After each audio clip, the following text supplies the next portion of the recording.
오늘은 신한금융투자본점 영업부의 곽상준 부지점장님을 초대했습니다. 안녕하세요. 네, 안녕하십니까. 네, 다른 그 유튜브들을 통해서 영상을 통해서 많이 뵌 분이라 뭔가 더 이렇게 친밀한 느낌이 드는데요. 또 저도 마찬가지입니다. 네, 뭐 인사이트가 워낙 많으신 분이라고 제가 소개를 받아서 오늘 기대가 됩니다. 네. 근데 또 마침 오늘 이렇게 처음 뵙는데 책을 또 내셨네요. 투자의 태도라는 책을 제가 근데 지금 바로 알아서 제가 한번 읽고 다음 시간에 또 이 책과 관련된 어떤 그런 질문들을 좀 드리는 걸로 할게요. 네, 8.15 광복절을 맞이해서 나왔어야 되는데 8월 19일 오늘 나왔습니다. 네, 아니 뭐 나와주신 게 감사하죠. 그러면 일단 현 그 경제 상황에 대해서 이제 좀 질문을 드릴게요. 지금 일단 가장 민감한 게 코로나19 재확산에 대한 이슈가 큰 것 같아요. 미국이야 뭐 끝없이 계속 최고점을 찍고 있었고, 근데 이제 한국도 진정되다가 지금 뭐 확진자가 갑자기 늘어나면서 2차 팬데믹에 대한 그런 우려가 좀 커지고 있는 상황이죠. 지금 이 상황을 우리가 어떻게 봐야 될까요? 좀 불행한 일이긴 합니다만 우리가 이제 주식 또는 경제, 금융 이것과 관련해서 이 일을 보실 때는 뚜렷하게 좀 구분해서 보셔야 합니다. 실상 3월 달에 첫 번째 코로나19 팬데믹이 나타나서 사람들이 모르고 있다가 당했을 때는 전 세계적으로 엄청나게 큰 공포와 실질적인 금융 붕괴 상황들이 나타났었죠. 그러나 잘 복기를 해서 생각을 해보시면 3월 중순 이후부터 코로나는 오히려 금융시장에 있어서는 실물 말고 금융시장에 있어서는 부스터 역할을 했습니다. 그러니까 계속해서 자금을 공급해주는 역할을 했고요. 마치 어떤 사람들은 이게 전쟁과 같다라고 표현하지 않습니까? 그러다 보니까 전쟁을 해결하기 위해서 계속 물자를 공급하죠. 그러니까 계속 시중으로 돈이 들어오고 금융권으로 돈이 들어와서 오히려 시장이 상승하는데 가장 큰 역할을 했던 것이 코로나라는 거죠. 그래서 사실은 코로나가 문제를 일으키는 근원이고 실물 경기는 타격을 줬지만 이것이 금융시장과 주식시장이나 이런 쪽으로 타격을 입힌다고 생각하시면 거기서부터 빗나가시는 거예요.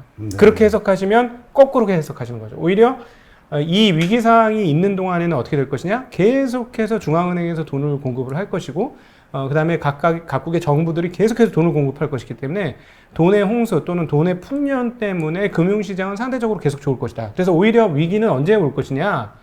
코로나가 해결되는 그 시점. 그래서 이제는 이 많이 풀었던 돈을 좀 흡수를 시켜야 되겠다. 이 생각을 하는 그 시점이 진짜 위기가 닥칠 수가 있죠. 그래서 금융을 생각하실 때 현물과 현실과 자꾸 섞어서 생각하시면 안 됩니다. 금융은 금융대로 생각하셔야 되고 그 앙드레 코스톨라에도 이렇게 얘기했죠. 금융을 읽고 시장을 읽는데 가장 중요한 한 가지가 뭐냐? 그거는 돈이다. 돈의 양으로 따져보시면 되는데 지금은 돈의 양이 많아지는 시기라서 사실 중간중간에 충격은 받을 수 있겠습니다만 돈의 양이 많은 동안에는 생각보다 이게 웬일이야 하는 시장이 계속 갈 가능성이 높은 거죠. 네, 그렇군요. 그러나 그 많은 분들이 이제 공포스러워 하는 게 사실 3월 달에 갑작스럽게 그 공포 심리가 퍼지면서 급락을 해버렸잖아요. 이제 그런 상황이 다시 재현되지 않을까. 일시적으로나마. 그러니까 이제 지금 해야 돼? 아니면 그 뭐 전조를 좀 보고 들어가야 돼? 아니면 뭐 지금 정리를 해야 돼? 여러 의견들이 있는 거죠. 지금 어떤 포지션과 관련해서는 어떻게 하는 게 좀 유리할까요? 그러니까 이렇게 보시면 돼요. 그러니까는 지금 이미 실물 경기와 그 금융시장 간에는 이격이 상당히 크지 않습니까? 근데 지금 이게 이제 전 세계적으로 2차 확산이 되느냐 안 되느냐에 따라서 실물 경제가 더 나빠질 거냐 여부잖아요. 그러니까 결국 금융시장의 상황과 실물 상황의 격차가 커지면 이격이 지나치게 벌어지면 어떤 식으로든 조정을 받겠죠. 이게 그 금융이 떨어지든가 아니면 실물을 올리는 무엇인가를 한다든가. 그런데 이제 아마 양쪽에서 다 이런 일들이 벌어질 가능성이 높습니다. 지금 무슨 말이냐면 정부는 여기서 멈출 수가 없죠. 여기서 경기가 후퇴되면은 그동안 쏟아왔던 모든 노력과 그 다음에 그 에너지, 그 다음 재정 이런 것들이 수포로 돌아갈 수가 있기 때문에 멈출 수가 없을 거예요. 일단 찍어내는 과정으로 갈 것이고요.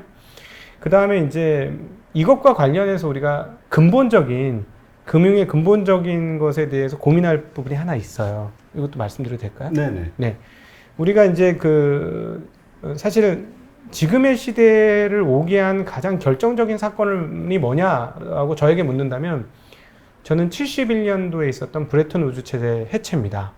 브레튼 우즈 체제가 해체가 되면서 어떤 일이 벌어지냐면 그 이전까지 즉 1944년부터 시작된 브레튼 우즈 체제 달러당 1온스당 35달러로 교환해주는 그 브레튼 우즈 체제 그때부터 71년까지는 저는 뭐라고 표현하냐면 하이브리드 시대라고 표현을 해요. 즉 실제로 거래는 안 되지만 금이 근거를 가지고 있지만 화폐가 통용되던 시대.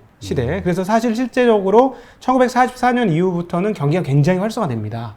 예. 왜냐하면 금에 묶여 있었던 통화의 양이 그거의 질곡에서 벗어나면서 통화량이 늘어나죠. 그러니까 경제 성장 속도와 함께 그걸 윤활해 줄 수 있는 금융의 그 양이 어떻게 되는지가 굉장히 중요한데 그 양이 늘어났기 때문에 경제 성장 속도가 빨라졌다는 것이죠. 네.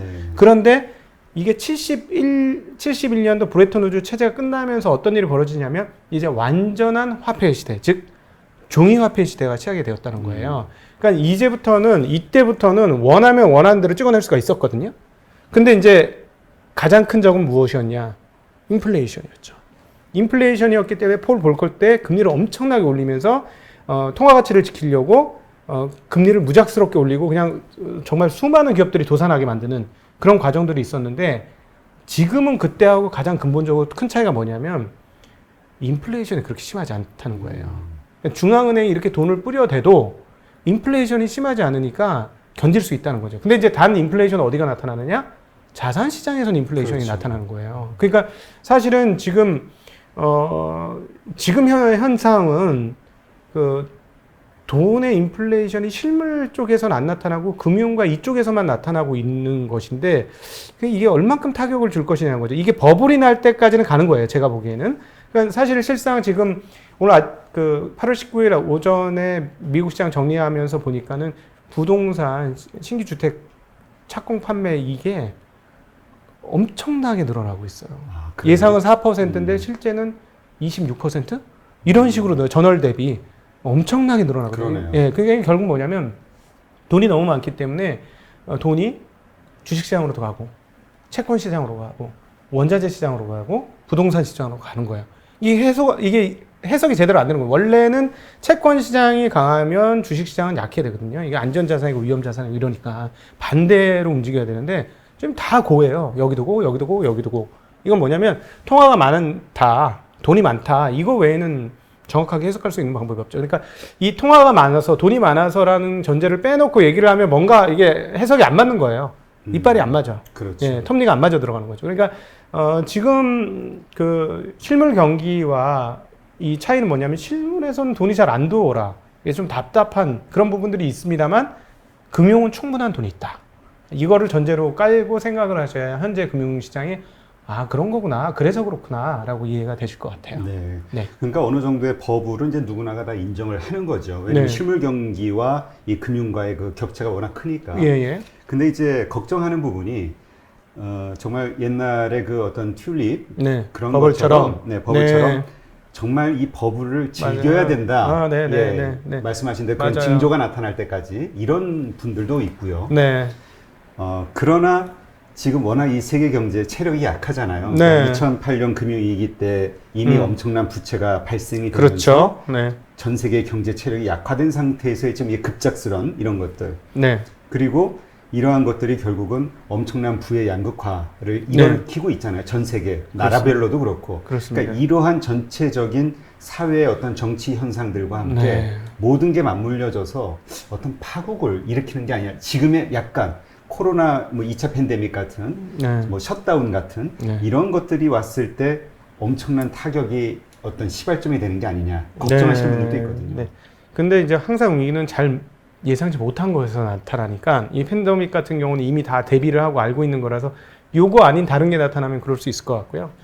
저는 요즘에 그래서 즐겨보는 책들이 뭐냐면 공항 관련 책들을 많이 보고 있습니다. 네, 그래서 요즘 열심히 읽는 거는 갤브레이스의 1929년 대폭락 이 책을 읽고 있는데요. 그 이제 워렌 버핏도 그 책을 읽으라고 했는데 저는 워렌 버핏이 이 책을 왜 읽으라고 했을까라고 생각하면서 대폭락 전의 상황들을 보라고 이 책을 읽어보라고 한 게 아닌가 하는 생각이 들었어요. 대폭락이 일어나는 그 상황 핵심적인 감정 기제가 있습니다. 대폭락이 일어나기 직전에 어떤 일이 있냐면 폭락은 버블과 쌍둥이거든요. 네, 폭락과 버블은 쌍둥이로 이렇게 하나로 엮여져 있는 건데 대폭락이 오기 전에 버블이 오고요. 버블은 어떤 거냐면 사람들이 온통 취한 상태입니다. 예, 그래서 지금 상황들이 지표상으로는 굉장히 문제가 되는 건 맞아요. 미국 같은 경우는 지금 선행 PER이 20배. 그런데 2000년 IT 버블 때 24배예요. 네, 거의 비슷하네요. 네, 오늘 또 신고가를 냈으니까 점점 가까워지고 있는 거죠. 근데 기억을 하실지 모르겠습니다만 2000년 IT 버블 때는 정말 너무 지나친 과도한 버블이었거든요. 그때 혹시 투자 세계에 좀 몸을 담으셨는지 모르겠습니다만 닷컴자만 들어가면 상한가를 쳤어요. 그렇죠. 예. 심지어 저도 그 닷컴을 붙여서 투자를 많이 받았던. 아, 그러시구나. 네. 그러니까 닷컴만 되면 뭐든지 다 되는 그쪽으로 돈이 쏠려 들어가는 그런 상황이었고 지금 생각하면 사람들의 합리성이나 소위 말하는 이성이나 이런 것들이 완전히 마비된 정도 수준이거든요. 맞아요. 일컬어 완전한 도치 상황이에요. 그런 도치 상황이 왔던 때 중에 가장 강렬한 때가 2007년 때보다 더 강렬한 때가 2000년이었거든요. 그럼 그때 24배인데 지금 20배면 저는 그건 용납이 안 되는 거죠. 이게 24배까지 간다? 이거는 있을 수 없는 일인데 그럼 뭐 한 22배까지 간다? 뭐 그럴 수 있다. 그럼 미국 기준으로 한 10% 더 오른다? 거기까지는 용납이 되는데 더 간다? 그래서 이제 고민을 해보는 거예요. 이것들이 해소가 되려면 실적이 내년도에 올라온다면 해소가 좀 될 겁니다. 아무래도 이게 PR 배수가 좀 떨어질 테니까 실적 덕분에.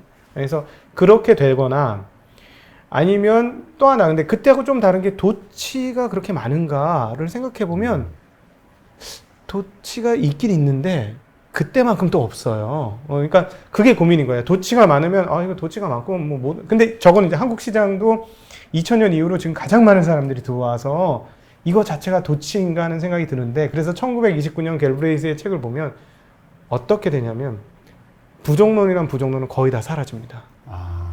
예. 모두가 상승만을. 예, 모두가 상승만을. 왜냐하면 그때까지 다 틀렸거든요. 이거 아닐 거야, 위험해라고 했던 사람이 결국 틀리고 또 6개월이 더 올라가고 또 그렇게 되고 하니까 이제 1929년도 중반쯤 되면 몇 번의 등락이 있었고 그 앞전에 플로리다 부동산 버블도 있었습니다만 그럼에도 불구하고 부정론은 사라지는 거예요. 그다음에 긍정론만이 득세하는데 그런 측면에서 보면 아직 우리가 그 긍정론의 홍수 속에 있는 건 아니니 그만큼 기회가 있을 수도 있다는 생각도 합니다. 금융시장에 그렇게 보여주고 질문하신 거를 다시 한번 넘어가서 생각을 해보면 예상하지 못했던 무슨 일이 일어나면 그땐 조심하자. 우리가 예상하지 못했던 네. 새로운 어떤 사건. 네, 그거는 문제를 일으킬 수 있죠. 그러니까 사실은 이번에 죄송합니다만 우한폐렴으로 시작했던 코로나19가 제가 이제 책에서도 썼습니다만 처음에 일어났을 때는 저 중국 친구들 저거 왜 저 박쥐를 잡아먹고 그래. 이 사람들 미쳤나 봐. 그러니까 그런 병에 걸리지. 참 좀 속된 표현은 미개한 국가 아니야 이랬는데 그게 이제 아무것도 아니라고 생각하고 무시를 했던 거죠. 그런데 그게 큰 사건이 터진 거잖아요. 그렇죠. 예, 그러니까 안 보이던 게 아니고요. 보였더라도 우리가 대단한 거라고 생각하지 않았는데 그게 일파만파 커질 때 굉장히 충격이 커지더라고요. 네. 그래서 코로나는 이미 알고 있는 적이기 때문에 충분히 대비를 하고 있어요. 쉽게 얘기하면 방패도 들고 갑옷도 입고 해서 그 코로나 적군의 창에 찔릴 가능성은 저는 높지는 않다고 봐요. 그런데 의외의 역에 생각하지 않았던 옆구리를 찔리는 허를 찔리는 진짜 그런 일이 벌어질 수 있다는 건 항상 열어놓고 또 생각하실 필요는 있을 것 같습니다. 그리고 또 하나 걱정에 대해서 말씀드리는데 제가 이제 굉장히 강세 노동자처럼 지금 말씀드렸습니다만 위로 올라가면 올라갈수록 위험은 커집니다. 그거는 분명합니다. 즐길수록 취할수록 위험도 같이 비례해서 커진다는 사실을 투자자분들은 꼭 기억하시면서 시장, 금융시장이나 경제 상황들을 대하실 필요가 있지 않을까 이런 생각을 해봅니다.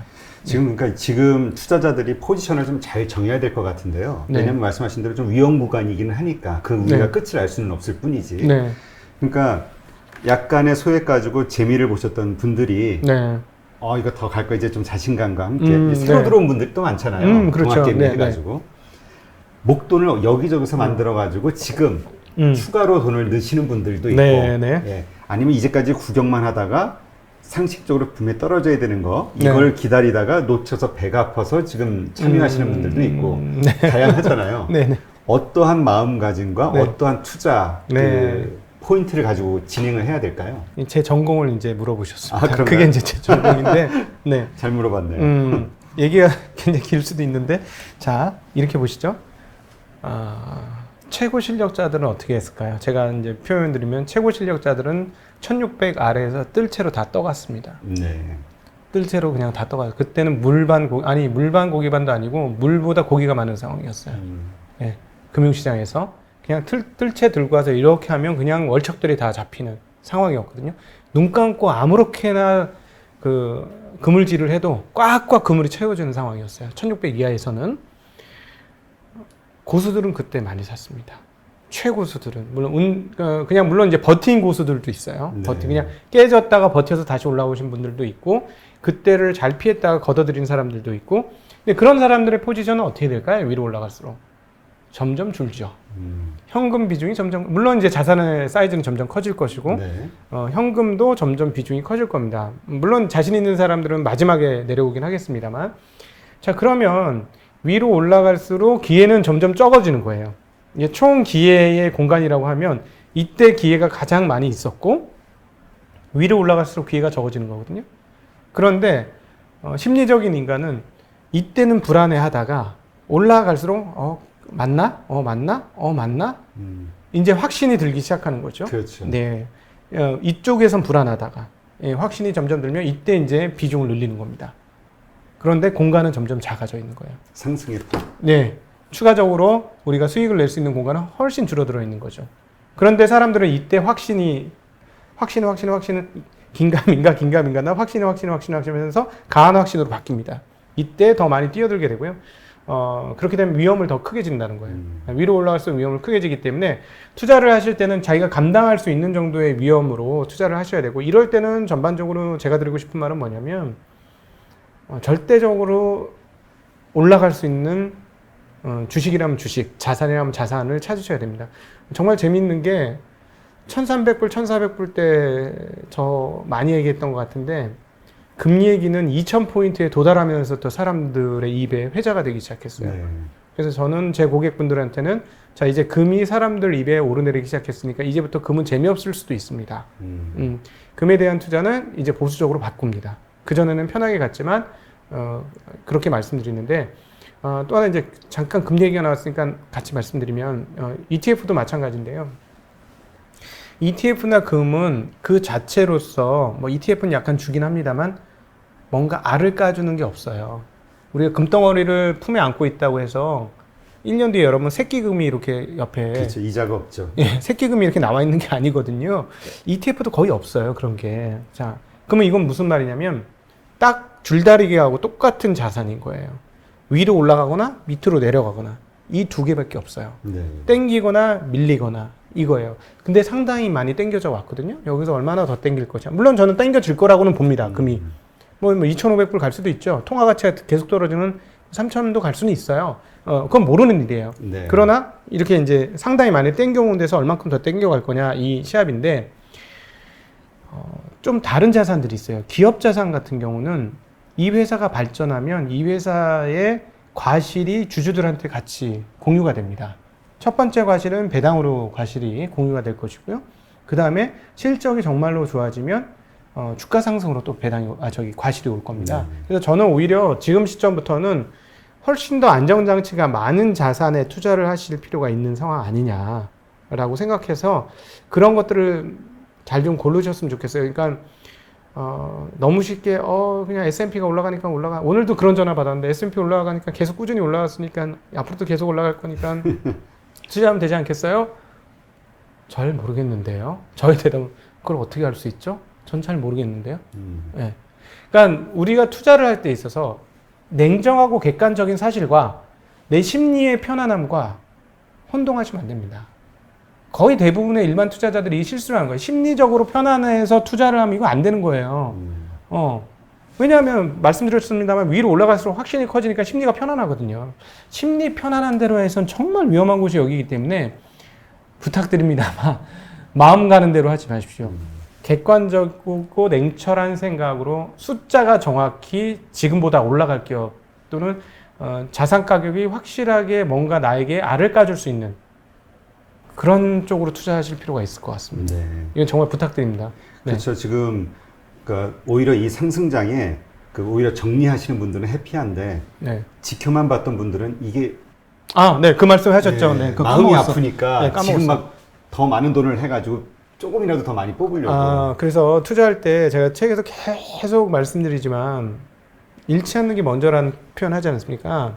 제1원칙은 잃지 않는 것이다. 제2원칙은 1원칙을 잊지 않는 것이다. 이런 얘기 하는데 이렇게 얘기하면 일반인들 못 알아들어요. 그리고 이제 복리가 중요하다 이런 얘기를 하는데 복리라는 개념 밑에 뭐가 있냐면요. 내가 깨지지만 않으면 돈을 벌 수 있다는 개념이 깔려 있어요. 네. 복리는. 복리의 핵심은 뭐냐면 내가 매년 수익률을 이만큼 내면 몇 년 지나면 엄청난 수익률이 된다. 이게 아니고요. 복리, 물론 그건 있습니다만, 기본적으로 있긴 있는 겁니다만, 복리를 한다는 건 뭐냐면 내가 손실 보는 애가 거의 없다는 거예요. 네. 손실을 보면 복리는 이루어질 수 없는 개념이거든요. 그러니까 손실만 안 보게 되면 조금만 수익을 내더라도 누적적이 되면 이게 생각보다 큰 돈이 되는구나 하는 게 이게 복리의 그 본질적인 개념이에요. 복리가 가지고 있는 본질이에요, 이게. 그래서 저는 투자자분들한테 꼭 드리고 싶은 말씀은 옆에 있는 사람 돈 벌었다고 배 아프기 시작하는 순간 말리기 시작하는 겁니다. 그러니까 투자에서 중요한 건 뭐냐면 내 길을 찾아서 내 길을 가는 거예요. 네. 이게 진짜 중요해요. 그러니까 내가 내 실력으로 1년에 5%, 10% 사이만 먹어도 충분하다. 오케이. 그렇게 마음 먹고 가시면 돼요. 그렇게 하시는 분들이 이길 수 있고 롱런 할 수 있고 누적적으로 실력이 커지면서 더 많은 수익을 낼 기회가 있어요. 근데 나보다 못한 애가 제가 뭐 한 30% 40% 수익 났대? 난 더 잘할 수 있지. 웃기는 얘기예요. 제 한 꼭지로 제가 썼던 내용이 뭐냐면 성공한 똑똑이 남자들은 투자를 아예 하지 말아라. 제가 그렇게 썼어요. 오히려 똑똑한 사람은 특별히 남자, 자신감이 넘치는 남자 절대 안 돼요. 이 사람들은 거의 백발백패예요. 진짜로 이분들은 제가 만나본 임상에서 가장 나쁜 유형이 똑똑한 남자들 중에서 성공을 많이 하고 자신감이 넘치는 남자는 투자들을 하시면 안 돼요. 왜 그런지 말씀드릴까요? 왜 그러죠? 책 안 팔리는데 책에 써놓은 건데. 아니 원래 맛보기를 많이 보여주셔야 그래요? 오히려 더 팔려요. 네, 그 말씀을 드리면 어딘가 세상에서 성공한 사람들은 여러 가지 우여곡절을 뚫고 돌파하면서 자기의 오름을 증명한 사람들입니다. 그렇죠? 그러니까 자기의 일가를 이룬 사람들이에요. 일가를 이룬 사람들인데 이 패턴이 있거든요. 근데 이 사람들은 이 패턴을 유지하고 있어요. 근데 투자는 완전히 신기한 모험의 세계, 완전히 다른 세계예요. 노는 물이 다른 정도가 아니고 그라운드의 위치가 완전히 다른 거죠. 이 패턴으로 여기 오면 필패입니다. 투자의 패턴을 배워야 되거든요. 패턴이라는 건 어떤 게 있을까요? 네, 투자에서는 쉽게 얘기한다면 숫자가 모든 걸 말해준다. 예를 들자면 그래서 정확하게 숫자가 증가할 수 있는 주식으로 따지면 숫자가 증가할 수 있는 기업에 투자해야 된다. 라든가 그 다음에 사실에 기반해서 투자해야 된다. 감으로 투자하면 안 된다. 뭐 이런 몇 가지 여러 가지 돈을 버는 방법들이 있지 않습니까? 그리고 내가 알고 있었던 거시적인 생각들이 꼭 맞지 않는다는 거예요. 대표적인 예가 뭐냐면 경제학자들 중에 투자에 성공했던 유명한 사람들이 별로 많지 않아요. 케인즈라든가 리카르도 이런 정도가 있고 경제학자들 중에 성공한 사람이 많지 않은데 제가 그걸 어떻게 표현하냐면 경제학자들은 사물을 아주 정밀하게 잘 본다. 마치 정밀 사진을 보듯이. 근데 경제는 어떻게 되냐면 동영상이다. 네. 사진의 현실은 이미 과거다. 이미 또 앞을 보고 간다. 그래서 똑똑한 분들이 생각하는 게 뭐냐면 앞서 모두의 질문을 하신 거하고 똑같아요. 코로나와 경제 상황이 이렇게 나쁜데 왜 주식시장이 더 가? 금융시장이 왜 더 올라가? 이해를 할 수 없어. 잘못된 거야. 이래요.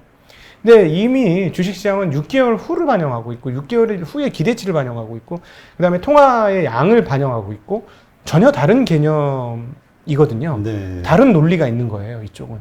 이 논리를 빨리 받아들이고 이 논리에 자기를 맞춰야 되는데 똑똑하신 분들은 자기 논리에 이 시장을 갖다 맞추려고 하거든요. 그럼 필패인 거예요. 네. 그러니까 사실은 이런 장일수록 자기 마음을 먼저 잘 다스려야겠네요. 그럼요. 평정심. 그럼요. 절대적이죠. 그래서 필패하는 심리 법칙이 몇 가지가 있는데, 욕심을 부리는 것도 그런 겁니다 합니다만, 조급한 사람들은 거의 무조건 지게 돼 있어요. 근데 아까 말씀드렸듯이, 이거 남들 돈 버는 나도 거기에는 기본적으로 깔려있는 심리 기제가 조급함이거든요. 그렇죠. 조급해서는 실력이 있는 사람조차도 조급하면 깨집니다. 예. 아마 그런 마음을 갖는 분들의 가장 또 바탕에는 그런 게 있을 거예요. 네. 기회가 또 올까? 이 기회를 놓치면 또 올까? 이런 마음. 네. 좋은 질문입니다. 네. 많은 분들이 그런 질문을 아주 잘하시네요. 네. 오늘 여기 와보니까 실물이 훨씬 더 잘생기셨어. 좀 네. 크게 말씀해 주세요. 네, 실물이 진짜, 나 깜짝 제가 방송에서 보는 그분이 아닌데? 네.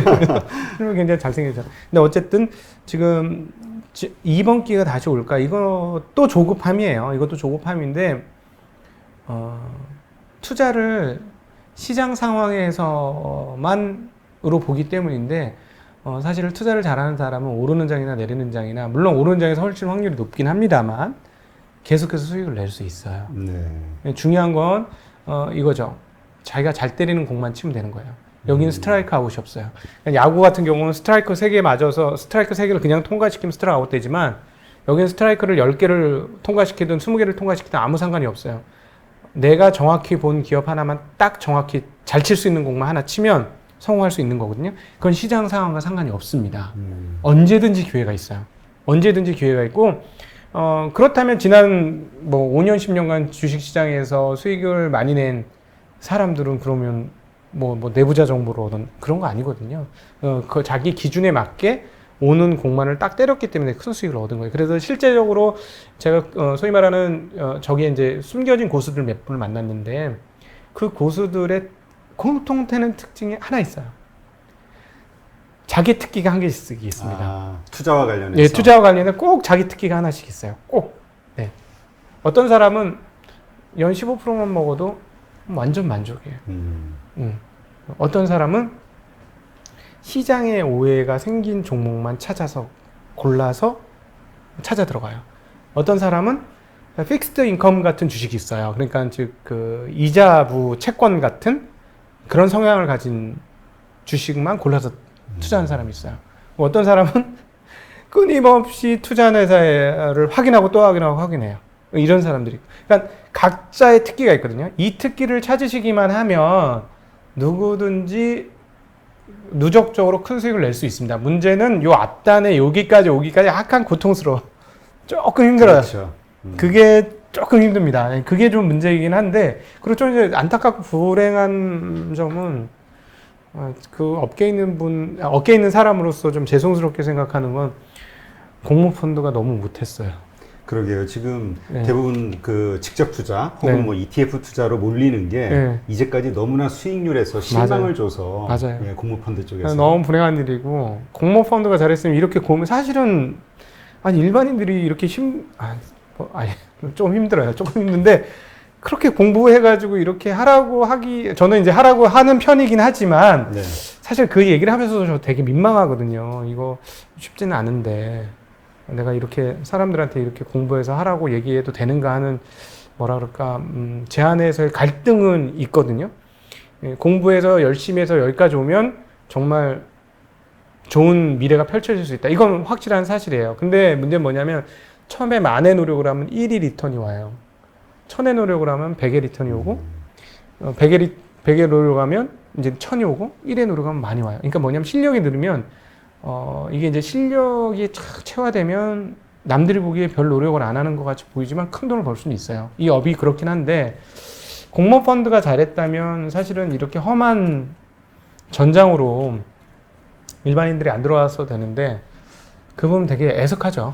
애석하고 어깨 있는 사람으로서 죄송하게 생각하고 그렇습니다. 네.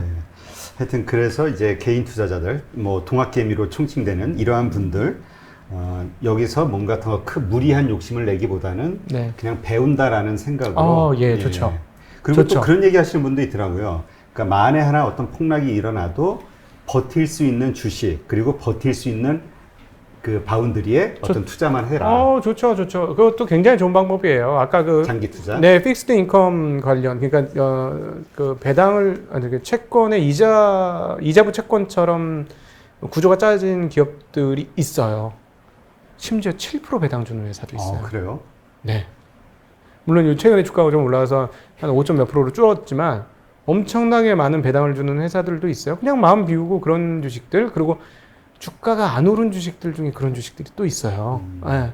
그런 것만 찾아서 하셔서 시장이 좋으면 그런 주식이 주가 안 오를까요? 오릅니다. 그러면 한 20-30% 수익 날 수도 있고요. 그러면 그거 만족하고 오케이 하셔도 되죠. 그래서 어찌되었거나 투자해서 좋은 결과를 결국 얻으시려면 패턴, 자기만의 고유한 패턴은 반드시 찾으셔야 된다. 네. 예. 그리고 처음에는 그 방법은 완전히 권해드려요, 저는. 배당 관련 투자. 배당 관련. 네, 이 투자는 완전히 권해드립니다. 그런 네. 것을 시작으로 해서 점점 이 주식이라든가 투자에 대해서 많은 경험과 지식을 이제 넓혀나가는 거겠죠. 그렇죠. 네. 이게, 너무 좋은 방법이에요. 네. 그렇게 해도 은행보다 2-3배 이상 수익 내는 건 어렵지 않아요. 네. 그냥 주가가 떨어지면 배당률이 높아졌으니까 조금 더 사지 뭐. 이렇게 개념으로 하시고. 그러니까, 물론 이 회사가 망하지 않는 그런 기업이어야 되겠죠. 근데 배당 잘 주는 기업은 웬만해서는 보통은 든든한 기업들입니다. 우리가 보통 배당 잘 주는 그런 기업들을 선택할 때 작년이 아니라 최근 어느 정도를 보고 우리가 판단하는 게 좋을까요? 저는 보통 10년. 최근 10년간. 네, 최근 10년간을 봐요. HTS 같은 거 보면 최근 10년간 요약 재무제표 같은 게 주어지거든요. 그러면 거기에 이제 배당률이 쭉 나와요. 보통 최근 5년간 꾸준히 배당을 줬으면 아주 나빠지지 않으면 배당을 주는 회사입니다. 네, 그래서 그런 회사들을 투자하시는 거는 적극적으로 권해드립니다. 네. 네, 하여튼 지금 그 불안과 기대감 이런 것들이 아주 혼재해 있는 아주 그 불안정한 현 시점에서는 지금 말씀하신 우리 곽상준 부지점장님 말씀하신 그러한 마인드와 그러한 방식으로 네. 투자의 세계를 한번 경험해 보시거나 이렇게 끌고 나가시는 게 아마 유리하실 것 같다는 생각이 드네요. 네. 그럼 이번에는 미국에서도 그 이 현재 상황과 관련해서 불안하게 보는 그런 기관이나 개인들이 참 많은 것 같아요. 네. 그래서 그 미국의 투자 전문지인 베런스 같은 경우도 이제 지난 15일에 주식 폭락장 곧 온다, 현금을 비축해서 대비하라, 이런 제목의 기사도 냈다고 하고요. 네. 그러니까 많은 사람들이 이제 불안한 거죠. 골드만삭스도 보니까 18% 이상의 그 조정을 받을 것이다 경고를 했고요. 네. 그러니까 이러한 상황, 이러한 것들을 봤을 때 분명히 그런 가능성도 있는 거 아닌가요? 그럼요. 그리고 그런 적정한 그 경고는 해야 되는 건데, 문제는 뭐냐면 미래는 누구도 모른다는 거. 그리고 정확하게 예측할 수 없다라는 거. 이게 더 근본적인 전제입니다. 그래서 우리 투자자분들은 미래를 알 수 없다는 전제를 깔고 보셔야 될 것 같고요. 앞서도 잠깐 말씀드렸습니다만, 불황을 예측하거나 아니면 조정을 예측하거나 하락을 예측하는 것들이 많으면 많을수록 아직은 괜찮다. 심리적으로. 예, 아직은 괜찮다 이렇게 생각하시면 되고, 오히려 이런 게 없이 확신을 심어주는 된다, 간다 이런 얘기만 가득 차게 되면 그때는 정말 위험하기 때문에 그건 조심을 하시는 게 필요하다. 그리고 전 또 이렇게 말씀드려요. 각자의 위험 감내할 수 있는 능력이 있거든요. 네. 그러니까 예를 들자면 나는 30% 40% 계좌가 무너져도 누나 깜짝 안 돼. 이런 분이 있다면 그분들은 충분히 위험을 즐기시면 투자하셔도 돼요. 근데 어떤 분들은 5%만 흔들려도 가슴이 덜덜 떨리시는 분들이 있어요. 그런 분들은 대비하셔야 돼요. 네. 그래서 제가 드리고 싶은 말씀은 발 뻗고 잘 수 있는 정도 수준으로 투자를 해야지, 발 뻗고 잘 수 없는 정도의 투자는 오히려 건강을 해친다. 건강을 해치면서 투자하면 약값이 더 든다. 그렇게 안 하시는 게 낫겠다. 이런 말씀 드립니다. 근데 이제 거기에 아까도 말씀하셨던 그 투자자들의 마인드가 이제 연관이 되는데, 그분들이 이 은행 이자보다 높은 수익률을 기대하고 하는 게 아니라 대박을 노리면서 들어오는 분들이 많다는 게 이제 문제인 것 같아요. 그러니까 네. 많은 돈, 레버리지까지 땡겨서 뭔가 네. 하고, 그래서 레버리지 투자, 인버스 투자, 곧버스라고 하죠. 이런 것들에 많은 분들이 배팅을 하잖아요. 시장 그래서 예측하신 분들이 결과 별로 안 좋은 적이 훨씬 더 그렇죠. 많고요. 제가 이걸 또 설명을 드리면, 이거 투자의 절반은 심리 싸움입니다. 그래서 제가 투자의 실력도 중요하지만, 심력이 굉장히 중요하다고 심력이 굉장히 중요하다고 말씀을 드리는데, 개인 투자자들한테 최고의 장점이자 최고의 무기는 뭐라고 저는 생각하냐면 시간이에요. 시간. 저희 같은 전문 투자자 입장은 뭐가 있냐면, 연수익률이 얼마가 되는지가 끊임없이 저희의 뒤를 그냥 계속 때리는 요인이에요. 그래서 여기 연수익률 올해 시장보다 못하면 어떡하지? 뭐 이런 고민들이 항상 있거든요. 그리고 이 시장을 이겼으면 좋겠다는 거의 강박관념 같은 그런 게 좀 있어요.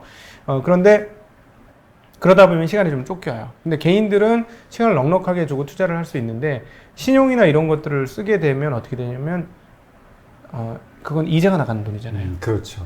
시간이 쫓기는 겁니다. 그리고 또 하나 심리가 중요한데 심리의 상당 부분을 주고 들어가는 거죠.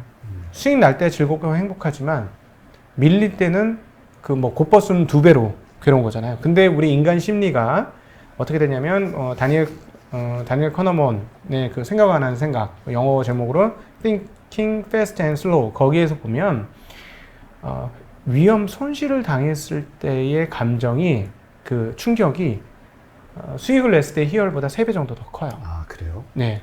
그러니까 이런 그 더 많은 수익을 내기 위해서 레버리지를 끄집어냈을 때 자기는 1대3의 싸움을 하고 있는 것이나 마찬가지일 수 있어요.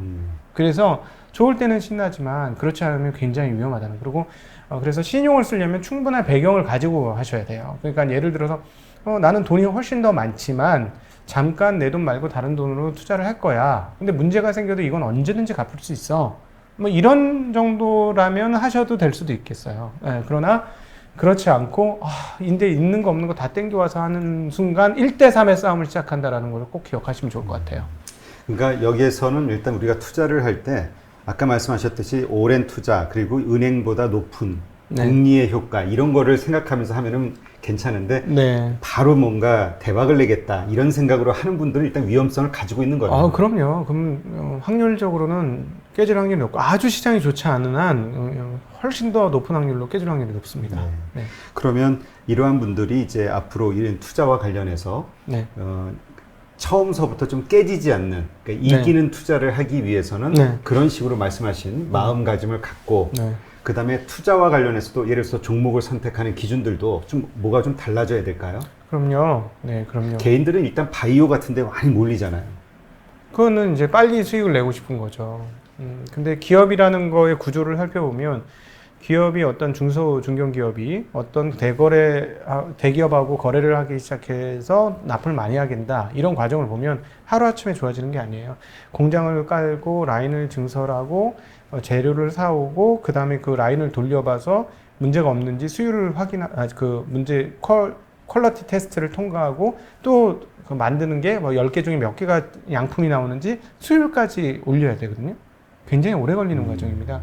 원래 투자라는 게 그렇게 단박에 끝나지 않아요. 근데 바이오를 투자하거나 이건 일종의 머니 게임을 하는 건데 그래서 제가 이렇게 말씀드려요. 게임을 하면 끝까지 게임을 해라. 근데 어떤 일이 많냐면 제가 이제 현장에 있어 보면 뭐 잭팟을 터뜨리려고 들어갔다가 분석을 하기 시작합니다. 물리니까. 이 기업 어떤 거지? 그렇게 하시면 안 돼요. 먼저 분석하고 들어가야 되는 거죠. 거예요. 분석을 하고 들어가야 되는데 이거 나 먹을 거야 하고 확 들어가요. 확 들어갔는데 물려. 그러면 이 기업은 어떤 기업이지? 분석하기 시작해요. 전 그렇게 하지 마요. 경마하듯이 그냥 그 카지노 하듯이 들어갔으면 처음부터 끝까지 카지노 하듯이 나오시라는 거예요. 깔끔하게. 나는 배팅에 실패했으면 실패를 인정하고 나오셔야죠. 이것도 실력을 쌓을 수는 있어요. 이렇게 하면. 그러니까 아예 그렇게 하시고, 원래 제대로 된 투자는 기업에 대해서 잘 알고 분석을 잘하고 들어가셔야 되니까 그렇게 해서 들어가시든가 아니면 이렇게 들어가시면 그렇게 나오시든가. 네. 그러면 이제 이번에 만에 하나 뭐 약간의 조정이 있건 아니면 정말 어떤 분들이 생각하시는 것처럼 어떤 폭락 같은 3월 같은 그런 상황들이 있어서 크게 하락을 받고 다시 이제 어떤 그 올라오는 그래서 좋은 투자의 기회가 생겼을 때 그때는 어떤 종목들에 우리가 좀 집중하는 게 좋을까요? 그때도 미래 성장이 되는 기업이죠. 미래. 그러니까 투자는 간단해요. 워렌 버핏 투자가 뭐냐? 자꾸 이제 우리가 이제 가치 투자하면서 가치 투자 약간 오해가 있는데, PBR이 싸고, PER이 싸고, 이런 기업을 찾는데요. 사실 간단해요. 워렌 버핏식 투자는 간단합니다. 뭐냐면, 미래에 나한테 창출시켜줄 수 있는 돈벌이를 해줄 수 있는 그 돈, 현금 흐름이라고 표현하죠. 이 돈벌이를 해줄 수 있는 이 돈의 양이 얼마인지 확인하고 그 돈벌이로 벌어줄 수 있는 양 대비 현재 주가 수준이 어느 정도인지 확인하는 거예요. 이 격차가 클수록 좋은 거죠. 네. 쉽게 얘기하면 내년도에 1억을 벌어줄 회사가 주가가 한 2억밖에 안 해. 굉장히 싼 거죠. 그러네요. 네, 굉장히 싼 거예요. 그러면 이런 회사를 사시면 되는 거예요. 이걸 우리가 이제 증권식의 표현을 하면 미래 현금 가치의 현가화를 시켜서 현 주가의 계리율을 보아서 계리율이 큰 걸 산다. 그래서 안전마진이 확보된 걸 산다. 뭐 이렇게 되게 어렵게 표현하는데 아주 쉽게 풀어드리면 뭐냐면 미래 돈벌이 잘해서 지금 현재 주가로 보면 이렇게 많은 돈을 벌어? 하는 회사를 사시는 거예요. 그게 핵심인 거예요. 모든 투자의 핵심입니다. 그게 이제 기업 투자의 핵심. 이 업계에 있어 보면 뭐냐면 설명하는 사람들만 너무 많아요. 이게 설명하는 사람들만 너무 많고 관찰자들만 너무 많고 그러면서 문제는 뭐냐면 자꾸 가르치려고 그래요. 근데 잘 안 맞는데 그걸로 가르치려고 하죠. 그러니까 뭐 그러다 보니까 이제 일반인들은 뭐 PER이 뭐 어쩌고 PBR이 어쩌고 뭐 자꾸 뭔가를 알아야만 되는 거로 생각하거든요. 아닙니다. 로직은 굉장히 간단합니다. 돈벌이 잘하는 회사가 현재 싸면 오케이. 그러니까 내년도에 돈벌이 잘하는 회사 지금 싸다 오케이. 그런 회사를 찾아라. 간단합니다. 그겁니다. 근데 그런 회사를 찾았는데 돈을 잘 버는 회사를 찾았는데 이미 비싸졌어요. 안 하면 되죠. 그러면 뭐 남의 친구죠. 네. 남의 애인 뭐 탐내지 마십시오. 그러니까 네. 본인이 어떤 투자와 관련해서 자기만의 룰들을 만들어 놓는 게 필요하겠네요. 절대적입니다. 그렇게 하시면 돈 벌 수 있어요. 네. 그것이 어떤 방식이건 간에. 네. 네. 그렇죠. 뭐 사람마다 다 틀릴 수 있잖아요. 그럼요. 제가 항상 하는 얘기가 북한산에 올라가는 등산로는 몇 개일까요? 많죠. 수없이 많습니다. 투자의 정상에 올라가는 방법은 수없이 많습니다. 예. 아마 그러한 자신만의 투자 원칙을 갖고 있는 분들은 일관된 투자 행위를 하기 때문에 이길 확률이 높은 건가요? 그럼요. 그러니까 근데 그 훈련이 돼요. 예를 들어 트레이딩도 훈련이 됩니다. 그러니까 먹으면 샀다 팔았다 이것도 그냥 저절로 되는 게 아니고 거기서 걸목할 만한 성장을 하는 사람들, 성공을 하는 사람들을 보면 보통 5년, 10년 이상의 노하우가 쌓여 있어요. 그냥 공짜로 된 거 아닙니다, 절대. 그렇군요. 네. 그러면 이제 시장에서 약간 흔들리거나 조정이 있을 때 다시 3월 이후에 그 주도주로 떠올랐던 언택트 관련된 네. 이런 주식들을 네. 좀 가격이 좀 내려왔다 싶으면 이제 사는 게 유리하겠다 말씀으로 이제 이해하면 되겠네요. 아니죠. 그런가요? 그건 아니에요. 남들이 그냥 요즘에 언택 자꾸 얘기하니까 언택이 좋다. 아니, 그거 아니고요. 그 언택은 이제 조금 더 다르게 생각해야 되는데 미래 돈 벌 게 굉장히 많아 보이니까 미래 이익을 조금 이렇게 크게 산정을 해주거든요, 사람들이. 네. 그러니까 현재 주가가 올라도 비싸지 않은 것처럼 보이니까 살짝 떨어지면 되게 싼 거 아니냐 이렇게 생각해요. 그리고 미래 성장이 얘네만 있을 거라고 생각을 하죠. 근데 항상 시장이 좋을 때 그것을 주도하는 업종에 대해서는 이렇게 긍정적으로 생각을 합니다. 그래서 저 같은 경우는 이제 여기서 저를 일컬어 저는 가치 투자자라고 표현을 하는데 저는 미래 성장성을 찾긴 하지만 이미 가격이 충분히 올라온 것보다는 가격이 아직 안 올라온 거, 올라올 수 있는데 아직 시장이 발견하지 못한 거, 그런 것을 찾도록 노력하시라는 말씀 드리고 싶습니다. 그게 훨씬 더 안전판이 많아요. 네. 그렇군요. 그러면 하여튼 그 가치, 그러니까 이게 좋은 거는 일단 두 번째고 그 가장 기본인 거고 내가 지금 사려고 하는 시점에서의 가격, 이게 이제 제일 중요하다고. 그럼요. 네, 가격 괴리가 있어야 되죠. 저렴해야 됩니다. 저렴하게 사셔야 이익을 보실 수 있어요. 네. 그러면 이제 미국에서 이제 폭락과 관련된 경고의 메시지들이 이게 여러 개 나오고 있는 이 상황에서 어떤 분들은 그런 생각하시는 분도 있어요. 아까 얘기하셨듯이 새로운 곳에서 어떤 트리거가 나올 수 있다. 그 가운데 하나로 지금 우리가 무슨 ETF 연관이 됐든 모든 게 이 AI에 의해서 투자들이 많이 일어나잖아요. 그래서 이런 어떤 팬데믹 현상이라든가 여러 가지 사회 불안적인 요소들이 나타났을 때 AI의 대응, 그 로직이 알고리즘이 투자 세계에서 투자 세계에서 1987년 대폭락한 것처럼 어떻게 되느냐에 따라서 우리가 생각하지 못했던 일들이 벌어지는 거 아니냐 이런 생각하시는 그렇죠. 여기서 이제 주식시장이나 금융시장의 상승폭이 더 커지면서 현물 세계, 그러니까 실물 세계와의 괴리가 월등히 더 커지게 되면 그 자체로 불안한 건 맞습니다. 그러면 저는 그래서 아까 말씀드렸듯이 팬데믹이 끝나는, 그래서 완전한 수준 또는 한 뭐 8할 이상의 커버리지를 갖는 백신이 나왔다. 이걸 맞으면 웬만하면 버티더라. 뭐 이런 정도의 약이 나왔을 때는 오히려 굉장히 위험해질 수 있다고 보는 게, 연준 입장에서 2022년까지 돈을 안 뺏겠다고 얘기는 해놨지만, 이게 지금 최근에 보시면은 금리가 계속 미국 금리가 위로 슬슬슬 올라가거든요. 그렇죠. 채권 발행이 많기 때문에 많이 올라가게 되고, 그러다 보니까 금값도 계속 올라가고, 근데 요즘엔 구리값도 올라가고, 그다음 달러 가격은 떨어져요. 근데 달러 가격이 어느 정도 떨어지는 거는 용인이 되겠지만, 어느 이상으로 떨어지게 되면 이걸 과연 연준이 견딜 수 있을까요? 2022년 이전에 인플레와 달러 하락이 생각보다 커지게 됐을 경우, 연준은 2022년까지 인내하겠다라는 말을 지킬 수 있을 것이냐는 거죠. 네. 근데 그때 경기가 회복됐어요. 그럼 논리가 없어요. 2022년 전에 경기가 회복됐다. 그러면 그때까지 인내할 만한 논리도 없고 필요도 없는 거예요. 그럼 그때 이제 자금을 뺐을 때 지금 이렇게 가격이 많이 올라 잔치를 벌이고 있는 잔치상이 갑자기 빠지는 거죠. 그럼 충격이 올 수 있습니다. 오히려 저는 그 충격을 현재 시점에서 가장 큰 충격으로 보고, 지표들이 잘 나오는 게 위험하다고도 생각이 들어요. 그런 측면에서. 그래서 최근에 뭐 생산자 물가 지수가 빵빵 터지거든요. 네. 예, 6% 나왔죠. 6%. 그러니까 상승폭이 높다 이거죠. 네, 6% 나왔으면 연율로 곱하기 12개 하면은 0.6% 나왔죠. 0.6%가 나왔으면 곱하기 12 하면 7%잖아요. 그럼 인플레가 7% 나는 거예요. 생산자 인플레가. 엄청난 거거든요. 그렇죠. 네, 그러면 이거는 사실 이 상태가 계속되면 연준이 가만히 있기 힘들 겁니다. 네. 그렇군요. 네. 그러니까 하여튼 이러한 전반적인 상황, 우리는 알 수는 없으니까 네. 하여튼 고려해서 어쨌든 현재 시점은 투자는 오케이. 그러나 네. 적당한 수준, 커버할 네. 수 있는 그 정도로만 투자 생활을 유지하는 게 낫다. 네, 그리고 뭐 사실 뭐 연 5%, 10%도 굉장히 좋은 금리입니다. 이거 은행에서 연 5% 준다고 해보세요. 수십조 자금이 몰릴 겁니다. 네, 네. 알겠습니다. 오늘은 신한금융투자본점 영업부의 곽상준 부지점장님을 초대했습니다. 안녕하세요. 네, 안녕하십니까. 네.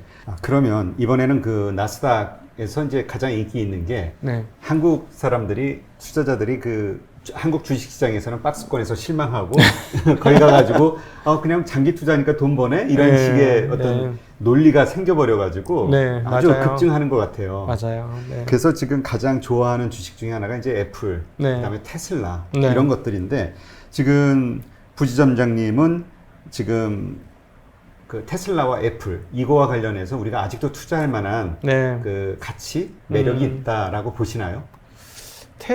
제가 동영상, 저가 이제 유튜브 상에서 조금 더 유명해진 계기가, 테슬라가 왜 테슬라인가를 지난 6월 달 초에 유튜브 동영상으로 한번 했던 적이 있거든요. 아마 그게 저를 더 유명하게 해주셨을 것 같아요. 누구보다 테슬라에 대해서 한국에서는 먼저 얘기했던 사람 중에 하나인데, 가격은 좀 비싼 것 같습니다. 주가는. 저 개인적으로 그냥 순수하게 제 개인적인 입장은 이건 좀 가격이 비싸고 기대감이 좀 상당히 많이, 지금 400조 원이거든요. 한국 돈으로. 삼성전자보다 훨씬 더 비싼데, 물론 이제 충분히 개연성은 있어요. 그러니까 자동차에 애플 같은 존재. 네. 근데 자동차는 연간 한 9천만 대가 팔립니다. 전 세계적으로요? 네, 전 세계적으로 그 연간 9천만 대, 많이 팔릴 때는 조금 더 많이 팔렸고, 작년에 8,900만 대, 이 정도 팔렸는데, 이 시장, 이게 연간 이렇게 팔리니까 휴대폰 시장보다 더 월등히 큰 거예요. 휴대폰은 1년에 한 10억 대 팔리거든요. 뭐 개당 한 20만 원을 평균 잡아 20만 원 정도라고 한다고 보면 300조 시장인데, 이 자동차는 2천조 시장이에요. 2천조, 3천조 시장이에요. 엄청나네요. 네. 물론 이제 차당 가격이 어떻게 되느냐에 따라 뭐 인도차가 많으면 뭐 가격은 떨어지겠습니다만, 테슬라 같은 게 많으면 더 높아질 수도 있는 거고요. 이렇게 되니까 이 시장에서 애플과 같은 존재가 튀어나왔다는 건 굉장한 일이죠. 굉장한 일인데, 저는 항상 이렇게 되는, 산업, 자본주의 시스템에서는 생산 효율을 극대화하려고 하고, 그 다음에 이익에 대한 욕망들이 굉장히 불일듯 일어나는 게 자본주의 시스템입니다. 과연 경쟁자가 드러나지 않을까요? 지금은 무소불위한 것 같아요. 테슬라가 경쟁자가 그렇죠. 하나도 없는 것 같고요. 그리고 너무너무 잘하고 있는 것도 분명히 사실이고, 전기차가 꽃을 피웠어요. 덕분에. 그래서 전기차로의 전환, 문명사적 전환이라고 저는 생각해요. 이거 엄청나게 큰 사건의 뒤에 보면 그 연료와 관련해서 에너지와 관련해서 이게 엄청난 사건이다라는 걸 우리가 한 10년 정도 후면 알 거라고 생각을 하는데 어찌되었건 그래서 이제 프리미엄을 받는 것까지도 다 인정을 하는데 과연 경쟁업체들이 생겼을 때 어떻게 될 거냐는 거예요. 네. 지금 경쟁업체들이 못 쫓아오고 얘가 이제 치고 나가서 애플보다 더 확고한 자율주행 관련한 먹이사슬을 만들지 않겠는가 하는 생각이 지금 모두 주가에 들어가 있거든요. 좀 봐야 될 것 같아요. 이 부분은. 지금 사실 현대차가 이번에 좀 주가가 급등한 것도 현대차가 네. 전기차 네. 뭐 모델 만들고 네. 시장에 들어간다는 소식 때문에 이게 네. 모멘텀이 됐던 거 아닌가요? 일단 현대차 워낙 쌌습니다. 그리고 전 세계 자동차 업체 중에 폭스바겐과 더불어서 전기차 준비를 가장 잘하고 있어요. 아, 그래요? 그리고 또 하나 자기가 모자란다는 걸 잘 알아요. 현대차가. 그러면서 앱티브하고 이번에 이제 제휴사도 하나 만들었잖아요. 그러니까 이제 자율주행으로도 빨리 뻗어나가려고 노력을 하고 있죠. 그런 노력은 충분히 뭐 인정받을 수 있을 것 같아요. 주가가 비싼 것도 아니고, 그 다음에 영업이익이 나는 회사잖아요. 지금 굉장히 어려운 그렇죠. 상황, 적자가 빵빵빵빵 전 세계 자동차 회사에 터지는 상황에서 그런 측면에서 없기 때문에 주가가 올라갔던 거고요. 테슬라가 압도적인 경쟁력을 가지고 있는 거는 제가 저의 논리로 말씀드리면 얘네들의 전략이 잘 맞는다는 거예요. 아주 싼 자동차를 만들려고 절대적인 노력을 하고 있고 그러면서 점유율과 총 수량을 확보해 나가면서 전진하고 있다는 것이죠. 올해는 약 50만 대지만 내년도에는 한 100만 대, 그 후년도에는 한 150만 대 이상의 차량 생산이 가능할 것 같습니다. 이렇게 되면 뭔가 상당한 생태계를 만들고요. 그 다음에 이제 스페이스 X로 얘기가 되는 인공위성에 의한 자율주행 시스템까지도 구축이 될 거예요. 그 이후에 여기서 벌은 소위 말하는 레퍼런스를 가지고 거기까지 이어갈 겁니다. 네. 그 논리가 아주 좋아요. 그래서 주가가 좋은 것까지는 인정을 합니다만 돈 버는 게 없잖아요. 지금 돈 버는 게 하나도 없거든요. 지금 탄소 배출권으로 돈 버는 거잖아요. 예. 실질적인 영업이익이 들어오는 게 아닙니다. 그러니까 탄소 배출권에 의한 이익이 들어오는 거지, 자기로. 그런데, 물론 이제 내후년도 정도 되면 좋겠죠. 근데 그것까지 지금 땡겨서 반영하는 게, 항상 주식시장은 미래가 좋으면 미래 걸 땡겨서 현가에 딱 반영을 시키거든요. 그래서 그건 좀 큰 것 같고요. 애플은 좀 다른 것 같아요.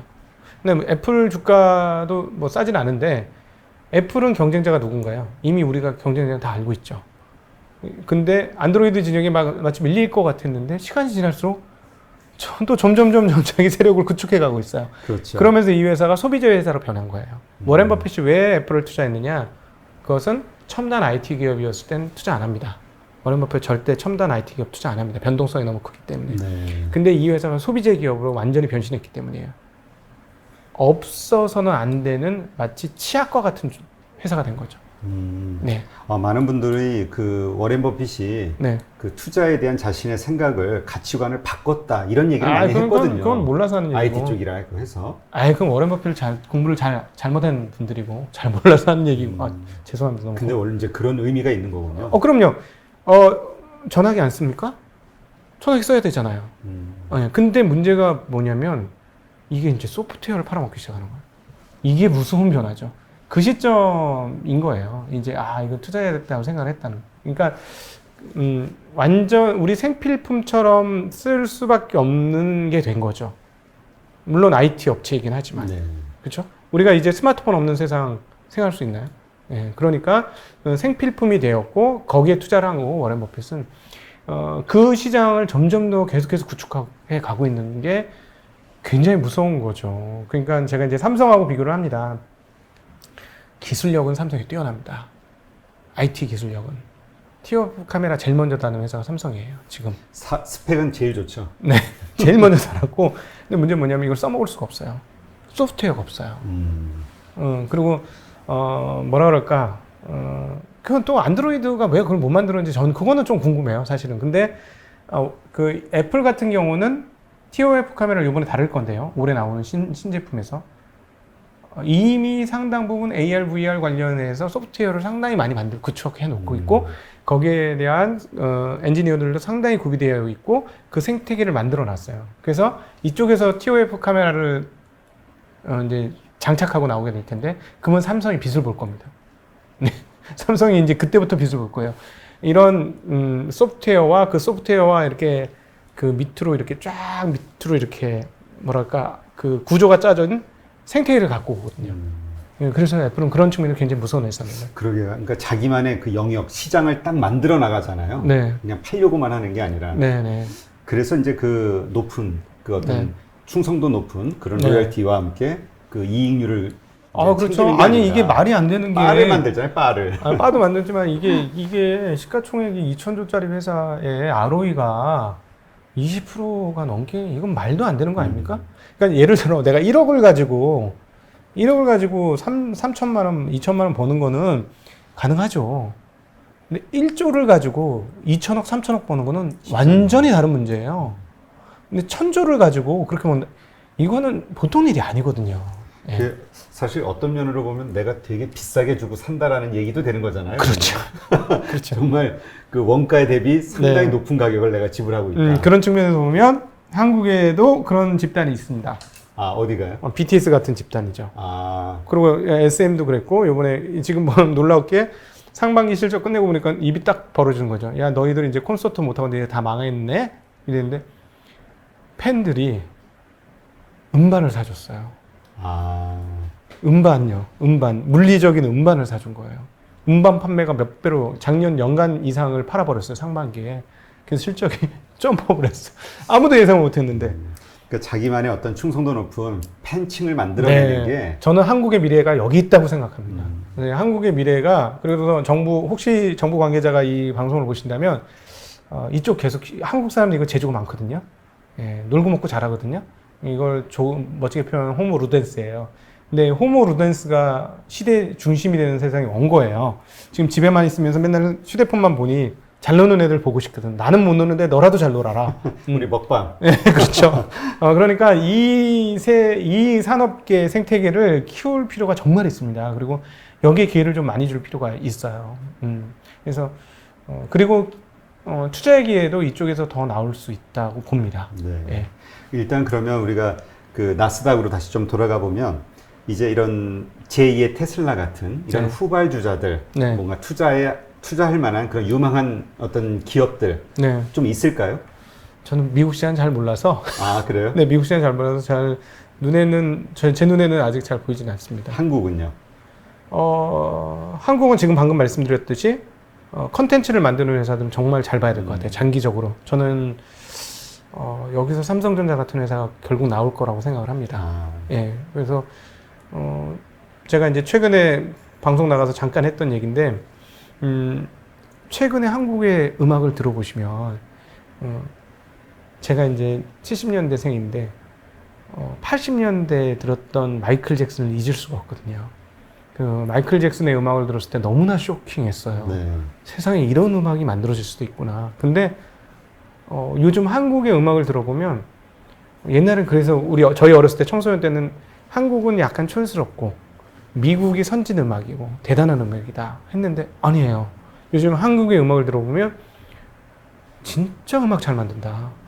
대단하다. 그러니까 과거의 한국의 가요나 이런 것들은 한국에서만 소비가 되었습니다. 네.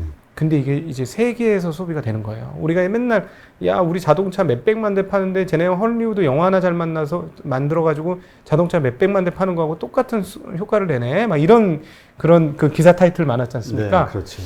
근데 한국이 그렇게 할 수 있을 것 같아요. 이쪽을 잘 보시면 좋을 것 같습니다. 네, 그렇군요. 그러면 이제 9월 달에 FOMC 회의가 있지 않습니까? 네. 지금 이제 주식 시장에 참여한 참여자들은 이제 지금은 상황이 연준을 쳐다볼 수밖에 없는 상황이니까 더 이 장세가 이어질 것이냐, 뭔가 예상하지 못한 문제가 터질 것이냐를 이제 그 FOMC 회의를 통해서 이제 감을 잡잖아요. 네네. 어떻게 보시나요? 최근의 흐름들은 FOMC가 부양책을 지속할 거라는 믿음으로 시장이 신고가를 내고 있는 겁니다. 네. 나스닥 신고가, S&P 신고가는 S&P가 당연히 여기서 부양책을 거두지 않을 것이다라고 생각하고 있는 것이고 논리적으로 봐도 이 상황에서 거둘 수는 없어요.